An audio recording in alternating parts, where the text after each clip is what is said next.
Nuclear reactors are of three types on the basis of their capacity to generate electricity.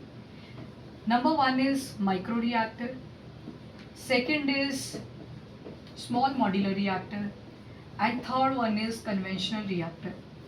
When we invent something, the size of that particular thing is very huge, so it will come in the last category. Reactors are highly mobile.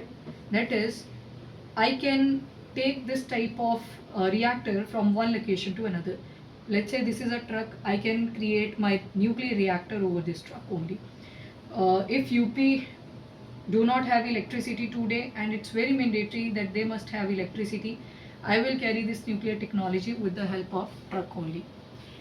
But when we can say that this is microreactor, one shows its nature that it is mobile, it can be taken from one place to another. It can be through trucks, like trailer trucks, it can be through ships, etc. It has capacity to create 20 megawatt electric maximum. It can be 5, it can be 10, it can be 20.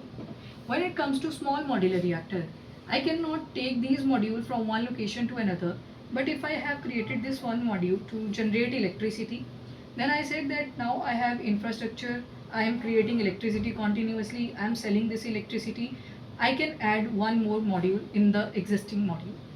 One more module, like this. I can create the number of modules in small modular reactor.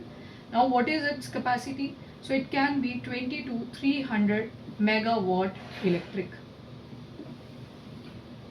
Even Government of India has invested 20,000 crore rupees in this particular small modular reactor.